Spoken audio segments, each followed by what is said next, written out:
A graça e a paz de Jesus Cristo seja sobre as nossas vidas, amém? Que bênção podermos louvar juntos ao Senhor. Muito obrigado ao Ministério de Louvor que nos conduziu esse tempo de louvor e adoração ao nome do nosso Deus. Hoje, dia 15 de novembro, feriado, dia da proclamação da República e dia também de exercermos nosso direito como cidadão, assim como disse o nosso irmão Ebenezer no começo do culto. Quem aqui já foi votar hoje? Alguém já foi votar, exercer o direito de cidadão? Temos gente que já foi, tem gente que ainda vai. Irmãos, façamos isso com sabedoria. Eu vou fazer depois do almoço isso também, no dia de hoje. Lembrando que a nossa igreja não apoia nenhum candidato, mas nós frisamos a importância dos irmãos exercerem isso com responsabilidade e com sabedoria. Nós entendemos que a igreja não é uma instituição apolítica, ela não é separada da política, mas sim, a igreja tem o seu papel também de exercer a sua função, entregando o seu voto, analisando as propostas para aquele candidato que nós acharmos que tem uma melhor proposta, que vai atender melhor as necessidades da comunidade como um todo. Que nós possamos fazer isso hoje com sabedoria. Vamos meditar aqui na palavra do Senhor, lembrando os irmãos que nós iniciamos na quarta-feira uma série de mensagens com o tema Eu sou, mas quero mudar. E nós estamos abordando e continuaremos abordando aí nos próximos cultos sobre este tema na passagem do filho pródigo que se encontra no Evangelho de Lucas, capítulo 15, versículo de número 11 até o versículo 32. Você pode abrir sua Bíblia. Porém, antes eu quero recapitular aquilo que nós falamos um pouco na quarta-feira, sobre eu sou, mas quero mudar. Nós trabalhamos o tema na quarta-feira, eu sou ganancioso, mas eu quero mudar. Lembrando sempre que a transformação, a mudança tem que partir do Espírito Santo de Deus para as nossas vidas. Obrigado, Diego. Lembrando que o Espírito Santo, ele aponta o nosso erro para que haja uma transformação, diferentemente da acusação, que é o que o diabo faz com a nossa vida. Nós somos acusados pelo diabo, não com o intuito de transformação nem de mudança, mas com o intuito de colocar um peso sobre os nossos ombros, de carregarmos um fardo que não é nosso. Porém, o Espírito Santo, ele nos mostra que existe algo errado para que nós sejamos convencidos disso e a partir desse convencimento que vem do Espírito Santo de Deus para nós, exista uma mudança e exista aí uma transformação. Então, na quarta-feira nós começamos a abordar isso, falamos sobre o filho mais velho e a sua ganância, o seu anseio, a ganância que não tem fim, onde ele pede tudo ali do seu pai para ir embora. Ele coloca tudo em segundo plano, porque a ganância dele é tão grande que a família fica em segundo plano, o pai fica em segundo plano, Deus fica em segundo plano, porque a ganância é muito maior do que qualquer uma dessas coisas. Então, abra sua Bíblia aí, no Evangelho de Lucas, capítulo de número 15, a partir do versículo de número 11. A palavra de Deus nos diz assim: Jesus continuou: um homem tinha 2 filhos. O mais novo disse ao seu pai: Pai, quero a minha parte da herança. Assim, ele repartiu sua propriedade entre eles. Não muito tempo depois, o filho mais novo reuniu tudo o que tinha e foi para uma região distante. E lá desperdiçou os seus bens, vivendo irresponsavelmente. Depois de ter gasto tudo, houve uma grande fome em toda aquela região, e ele começou a passar necessidade. Versículo 15. Por isso, foi empregar-se com um dos cidadãos daquela região, que o mandou para o campo, a fim de cuidar dos porcos. Ele desejava encher o estômago com as vagens de alfarrobeira que os porcos comiam, mas ninguém lhe dava nada. Versículo 17. Caindo em si, ele disse: quantos empregados de meu pai têm comida de sobra, e eu aqui morrendo de fome? Eu me porei a caminho e voltarei para o meu pai e lhe direi: Pai, pequei contra o céu e contra ti, já não sou digno de ser chamado teu filho. trata-me como um dos teus empregados. Versículo 20. A seguir, levantou-se e foi para o seu pai. Estando ainda longe, seu pai o viu e, cheio de compaixão, correu para o seu filho e o abraçou e o beijou. O filho lhe disse: Pai, pequei contra o céu e contra ti. Não sou mais digno de ser chamado teu filho. Versículo 22. Mas o pai disse a seus servos: Depressa, tragam a melhor roupa e vistam nele. Coloquem um anel em seu dedo e calçados em seus pés. Tragam um novilho gordo e matem-no. Vamos fazer uma grande festa e alegrar-nos, pois este meu filho estava morto e voltou à vida, estava perdido e foi achado. E começaram a festejar o seu regresso. Enquanto isso, o filho mais velho estava no campo. Quando se aproximou da casa, ouviu a música e a dança. Então chamou um dos servos e perguntou-lhe o que estava acontecendo. Versículo 27. Este lhe respondeu: Seu irmão voltou, e seu pai matou um novilho gordo, porque o recebeu de volta são e salvo. O filho mais velho encheu-se de ira e não quis entrar. Então seu pai saiu e insistiu com ele. Mas ele respondeu ao seu pai: Olha, todos esses anos tenho trabalhado como escravo ao teu serviço, e nunca desobedeci às tuas ordens, mas tu nunca me deste um cabrito para eu festejar com meus amigos. Versículo 30. Mas quando volta para casa, esse teu filho, que esbanjou todos os teus bens com prostitutas, matas o novilho gordo para ele. Disse o pai: Meu filho, você está aqui comigo sempre, e tudo que tenho é seu.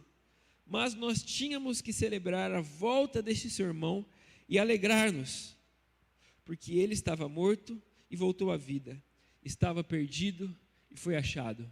Feche seus olhos mais uma vez, vamos orar.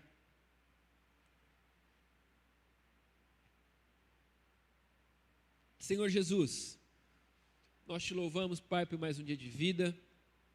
Nós te louvamos porque nós temos o privilégio de estarmos na tua casa, temos o privilégio de louvar e engrandecer o teu santo nome, Pai. Obrigado porque nós sabemos que o Senhor se faz presente aqui. Nós sentimos a tua presença nessa manhã. Abre os nossos corações, Pai. Continua falando conosco nesta manhã. Que a tua palavra, que é suficiente, nesta manhã, mais uma vez, seja um canal de transformação nas nossas vidas, Pai.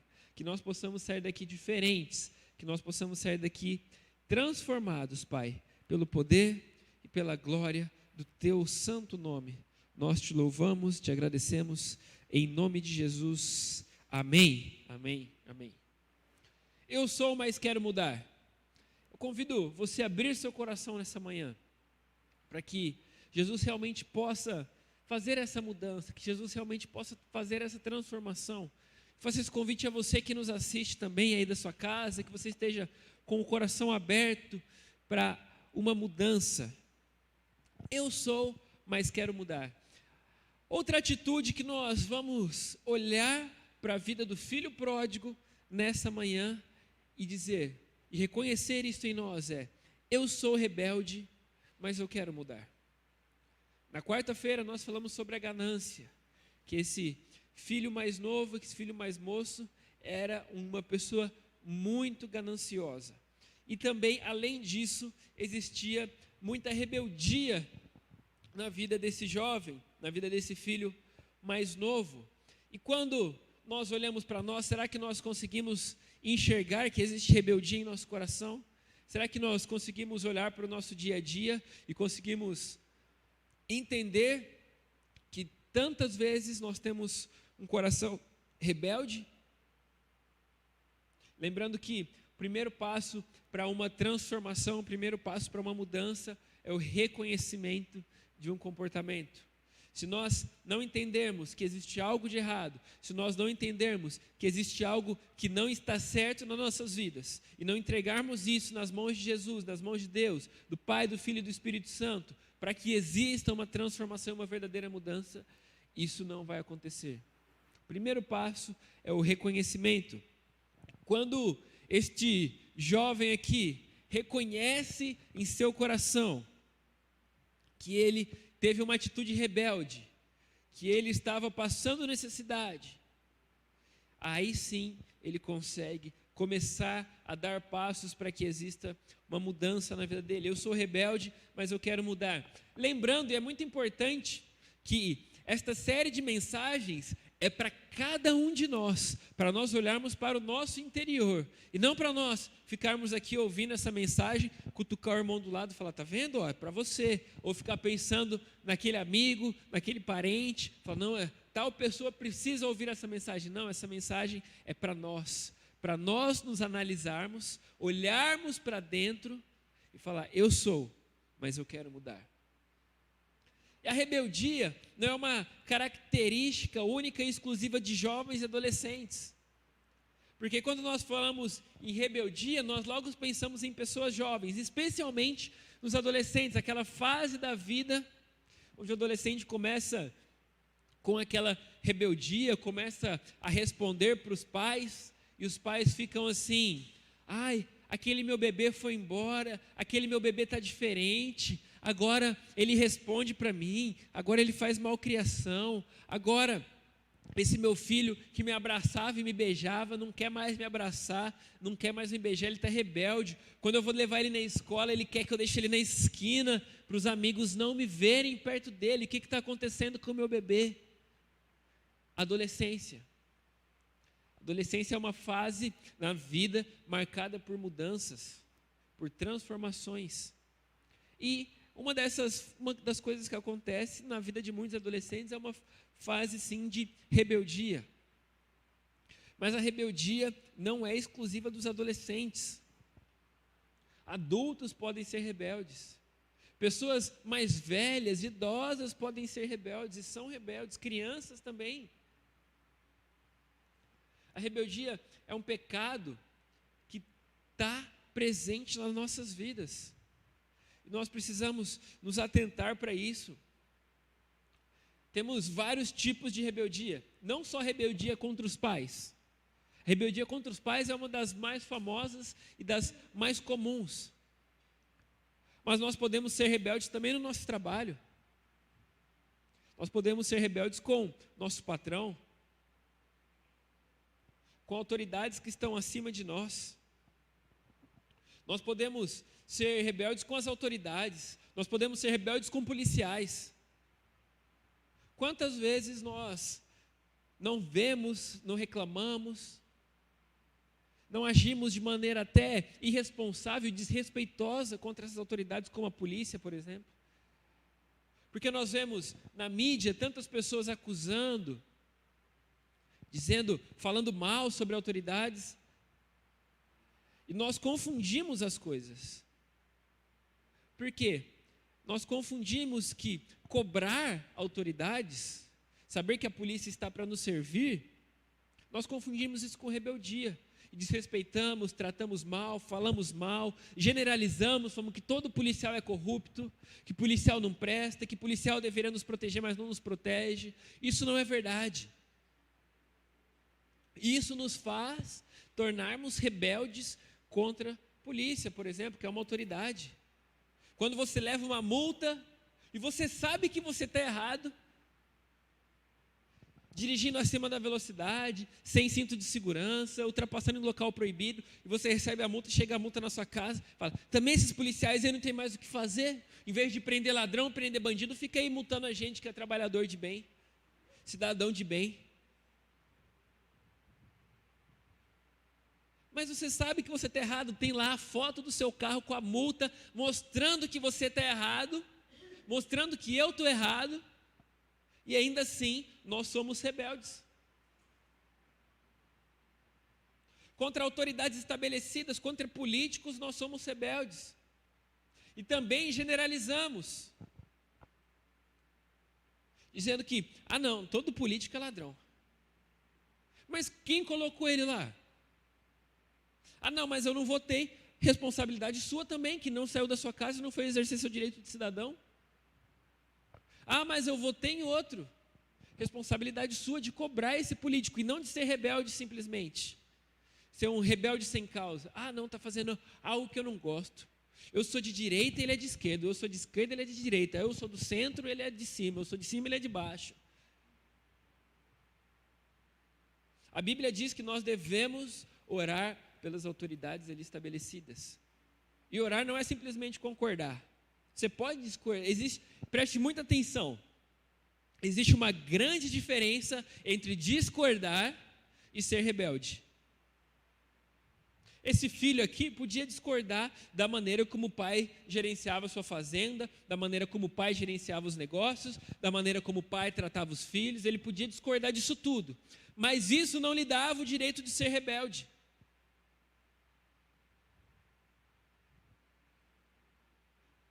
Isso não dá o direito de ser rebelde. Nós não concordarmos com atitudes que políticos tomam, seja ele presidente, governador, prefeito, deputado, vereador, seja lá o que for, nós temos o direito de discordar. Mas nós devemos e precisamos fazer isso com sabedoria. Com sabedoria. Porque senão, todo mundo perde. Todo mundo sai perdendo. Quando nós olhamos aqui para o texto do filho pródigo, a rebeldia que ele tem com seu pai faz todo mundo perder. Preste atenção, o filho perde, o filho mais novo perde, por quê? Porque ele sai de casa, desperdiça todo o seu dinheiro, desperdiça todo o dinheiro e fica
atitude de rebeldia interior, mesmo quando você não pode fazer nada, você fica com aquela rebeldia no seu coração, você fica com aquela rebeldia nos seus pensamentos,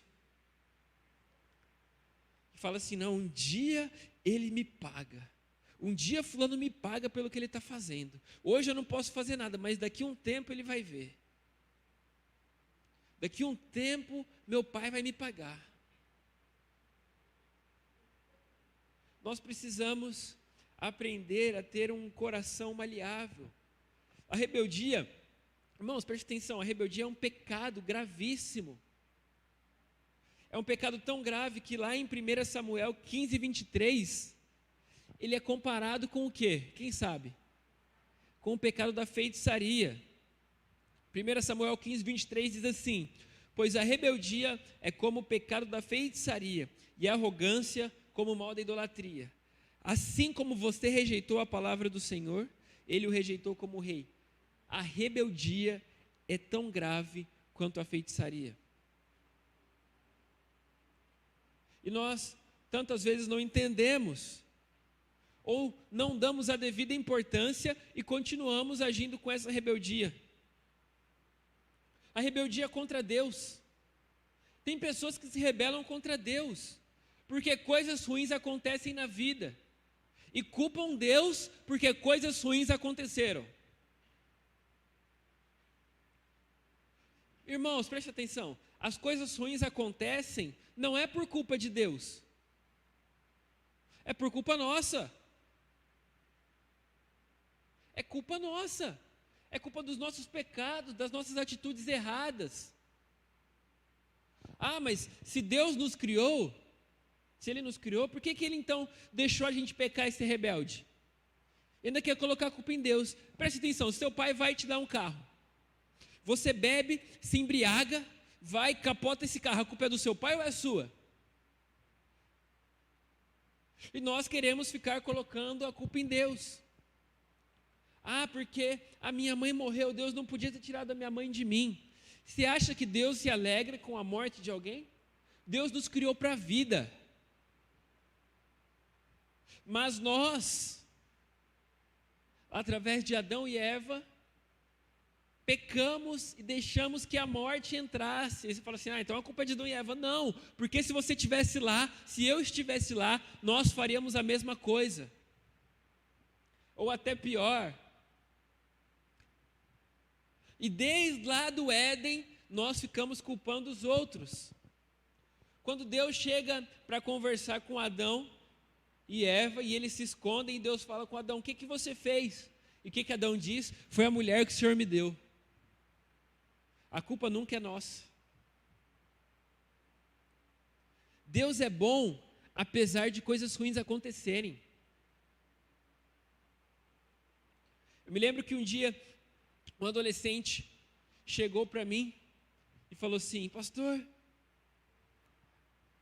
Deus não é bom. Eu falei, Deus não é bom? Ele falou, Deus não é bom, eu vou te provar. Eu falei, então tá bom, então me prova que Deus não é bom. Não, porque se Deus é bom, por que existe tanta maldade no mundo? Por que Deus não acaba com a maldade? Eu falei, essa é fácil. Essa é muito fácil. Porque se Deus fosse acabar com a maldade do mundo, não ia existir mais ninguém. Não ia existir mais ninguém. A maldade existe porque Deus é bom. Sabia? O mal existe porque Deus é bom. Porque se Deus fosse acabar com a maldade, não ia ter mais ser humano nenhum na terra. Ele falou assim, nossa, pastor, é mesmo. Eu falei, é mesmo. Você ia ser o primeiro a morrer com essas perguntas bestas aí que você faz.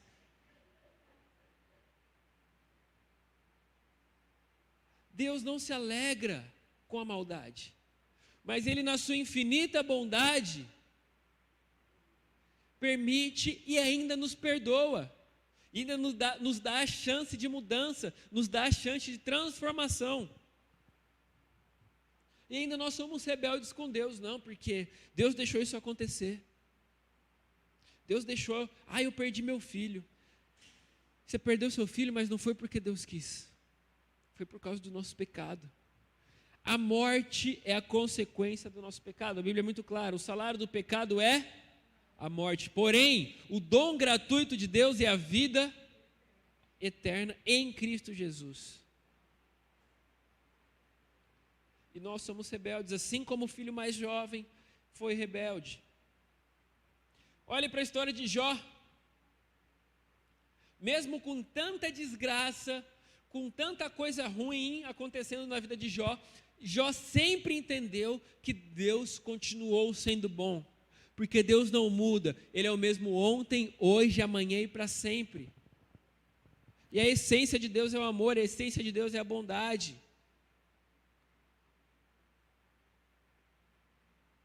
Jó perdeu tudo o que ele tinha. Se você conhece a história de Jó, sabe que ele está lá na mesa, tendo uma refeição, quando chega um dos seus empregados e fala, seu filho morreu. O empregado nem acaba de dar notícia, chega outro e fala que outro filho morreu, e chega outro, fala que outro filho morreu, e chega outro, fala que todo o seu gado morreu, e é uma notícia ruim atrás da outra. Um tempo depois, a própria esposa de Jó fala assim, por que você não amaldiçoa logo esse seu Deus e se mata? Porém, Jó continua firme, sabendo que Deus é bom, mesmo em meio ao sofrimento. Jó, em momento algum, se rebela contra Deus. E nós, por qualquer motivo, falamos, não quero mais saber desse negócio de igreja, não. Não quero mais saber de Deus, porque se Deus me amasse mesmo, Ele não deixava isso acontecer na minha vida. Deus amava a Jó. E ainda assim, tudo isso aconteceu com a vida de Jó. Nós precisamos entender que Deus é bom em toda e qualquer situação, em toda e qualquer circunstância. E não é a minha rebelião, a minha rebeldia, que vai ajudar em alguma coisa. Pelo contrário, vai só piorar. E a Bíblia tem outros versículos que diz sobre a rebeldia, Provérbios 17, 11. O homem mau só pende para a rebeldia, por isso um oficial impiedoso será enviado contra ele. Salmo 68, 6 diz assim: Deus dá um lar aos solitários, liberta os presos para a prosperidade, mas os rebeldes, esses vivem em terra árida. Se você é solitário, Deus te dá um lar, mas se você é rebelde, você vive em terra árida, você vive na escassez. Nós precisamos entender que as autoridades na nossa vida são colocadas por Deus para nos dar limites.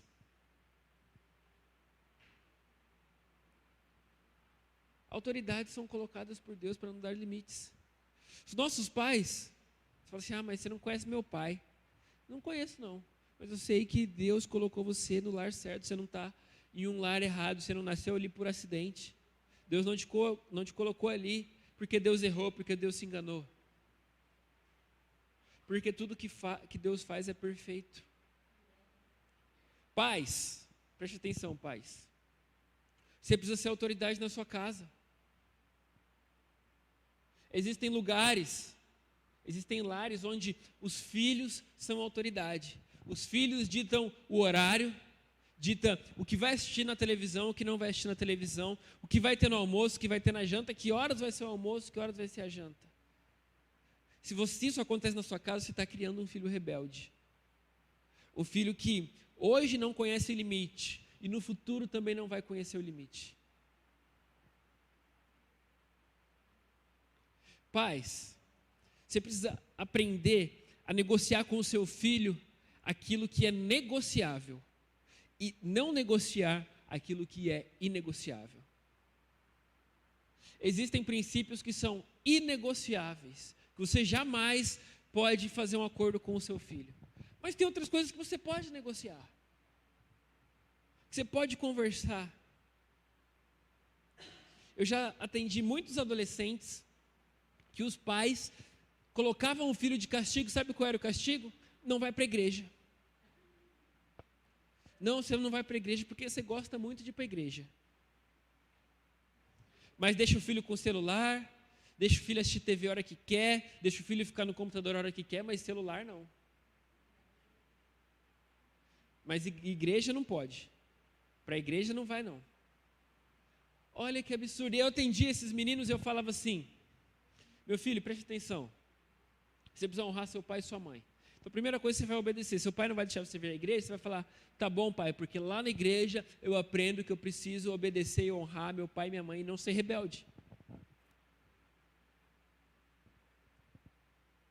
E através disso o pai vai conseguir enxergar que na igreja tem alguma coisa diferente, que aquilo é bom para a vida do filho dele. Nós, como filhos de Deus, filhos do Pai, temos que converter o nosso comportamento de rebeldia. Porque quando nós somos rebeldes, nós só perdemos. Porque a rebeldia, ela gera em nós, a rebeldia gera raiva, a rebeldia gera divisão, a rebeldia gera competitividade, mas uma competitividade desnecessária. Quando nós somos rebeldes, nós competimos contra quem tem o mesmo objetivo que nós. Quando nós somos rebeldes, essa rebeldia gera sofrimento, essa rebeldia gera escassez, como nós vimos no Salmo de número 68. Porém, a mudança de comportamento, quando nós entendemos, assim como o filho pródigo, esse filho mais novo, entendeu que essa rebeldia estava levando ele somente para o fundo do poço, quando ele viu que a rebeldia estava somente levando ele para o buraco, e ele tem uma mudança de comportamento através desse arrependimento, através desse toque do Espírito Santo. A mudança e o arrependimento geram alegria, geram a paz, geram a unidade.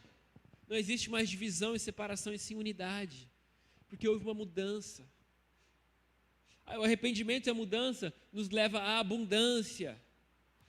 Enquanto esse filho pródigo vivia na rebeldia, o que ele comia? O resto da comida dos porcos. E quando ele volta para o pai coloca nele uma roupa nova, veste um sapato nos seus pés, coloca um anel no seu dedo e vai celebrar, porque aquele filho estava morto e reviveu, estava perdido e foi achado, era rebelde e se arrependeu dos seus maus caminhos.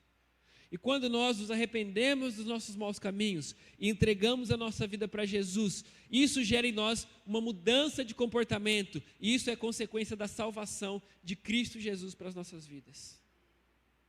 Eu sou rebelde, mas eu quero mudar. E eu quero mudar em Cristo Jesus. Eu não quero mudar simplesmente porque eu quero ser bom, porque eu posso ser bom, não, porque sem Jesus Cristo eu não posso nada. Eu sou rebelde, mas eu quero mudar. Que Jesus Cristo possa trazer para as nossas vidas essa mudança. Que Jesus possa trazer para a nossa vida esse arrependimento. E que essa mudança de comportamento seja única e exclusiva para a honra e glória de Deus. Feche seus olhos, vamos orar mais uma vez.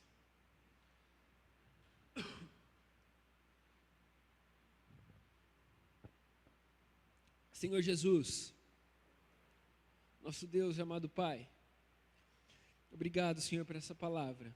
Obrigado porque a sua palavra é capaz de transformar as nossas vidas, Deus.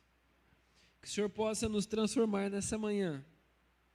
Que nessa manhã nós possamos ter nosso pecado apontado, Pai, pelo Espírito Santo, para que nós possamos entender isso como um comportamento errado, que nós possamos entender isso como algo que não agrada o Senhor. E através disso, existir uma mudança na nossa vida, Pai. E a partir da nossa vida, existir uma mudança no nosso lar, na nossa casa, na nossa família, no nosso trabalho. Que as pessoas possam enxergar e ver essa mudança, esse arrependimento nas nossas vidas.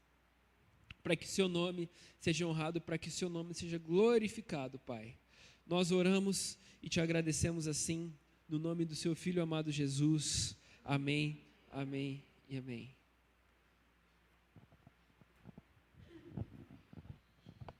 Bom dia, irmãos, graça e paz, Senhor Jesus, amém? Como é bom nós estarmos hoje aqui na casa de Deus, louvando, adorando ao Senhor, meditando, as coisas ao qual o Senhor tem trazido aos nossos corações. Família da nossa irmã Lucimeire, que pediu aqui por todas as crianças, pelos amigos, pelos funcionários da creche, orar pela dona Odila, pela dona Irecê, orarmos pela dona Yolanda, clamarmos a Deus pela vida do Haroldo, pedir a Deus pela vida do seu João Greco, pela vida do seu Rubens, pela vida do Nilton, do Milton, pela vida da Wanda, da dona Neuza, pela vida da Márcia, pela vida do Ney, pela vida de todos os irmãos que têm precisado, da Rose, que têm precisado do milagre do Senhor. Pai, em nome de Jesus, nós nos colocamos aos pés da tua cruz. Pai amado, os pés da cruz foi o lugar aonde caiu o seu sangue, Pai. Sangue esse que nos libertou, sangue esse que quebrou as nossas maldições, sangue esse que justificou o nosso pecado. Por isso é aos pés dessa cruz, Pai, que nós suplicamos pela vida dos nossos irmãos, que nós te pedimos, ó Pai amado e querido, que o Senhor venha tocar na saúde, no coração, abençoar a vida de cada um. Olha, Senhor, aqueles que precisam de cura, precisam de um toque, Pai amado e querido, para ser curado no seu corpo físico, em nome de Jesus. Pai amado, derrama da tua misericórdia e cura esses irmãos agora para a honra e glória do teu nome. Olha, Senhor, aqueles que precisam ser restaurados na sua família. Converta o coração do esposo, o coração da esposa, o coração do marido, Pai amado, seja derramado aos pés da tua cruz junto com a sua esposa, o coração da esposa convertido ao do marido, e que a família possa ser abençoada, todo espírito de divisão, contenda, seja lançado por terra, Em nome de Jesus, converta o coração dos filhos ao coração dos pais, o coração dos pais ao coração dos filhos, traga libertação para a nossa vida. Olha para aqueles que estão nos hospitais, precisando do milagre do Senhor. Pai amado, pessoas que vão passar por cirurgias, pessoas que vão ser, ó Pai amado e querido, levado a tantos exames, a tantas coisas, cuida da vida deles. As pessoas que estão internadas pelo Covid, Pai amado, limpa os pulmões de pneumonia, de coágulo, de tudo aquilo que não é seu. Proteja a vida dos médicos, dos enfermeiros, de todos que trabalham nos hospitais. Senhor, nós clamamos nessa manhã, tenha misericórdia de nós, em nome de Jesus, amém. Vamos encerrar de forma alegre, louvando mais uma vez ao nosso Deus. Receba a bênção do Senhor e você canta aí com o Senhor, amém? Que Deus abençoe você aí na sua casa, com a sua família, aqui também, que você vá com o Senhor Jesus e tenha um domingo abençoado em nome de Jesus.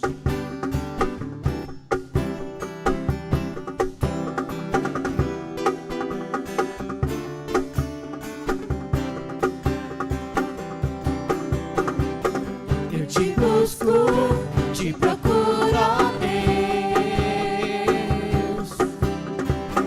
no silêncio tu estás. Eu te busco, toda hora espero em ti, revela-te a mim, conhecer-te eu quero mais. Senhor, te quero ouvir tua voz. Senhor, te quero mais. Quero tocar-te, tua face eu quero ver. Senhor, te quero mais. Prosseguindo para o alvo eu vou, a coroa conquistar. Lutando, nada pode me impedir. Eu vou te seguir, conhecer-te eu quero mais. Senhor, te quero ouvir tua voz. Senhor, te quero mais. Quero tocar-te, tua face eu quero ver. Senhor, te quero mais.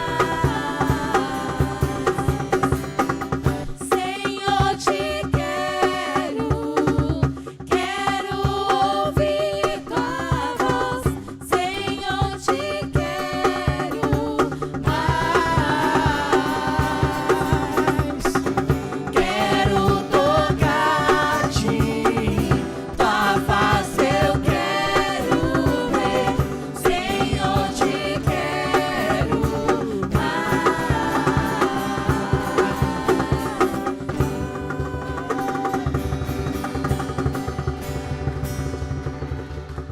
Vá em paz, que Deus os acompanhe hoje e sempre.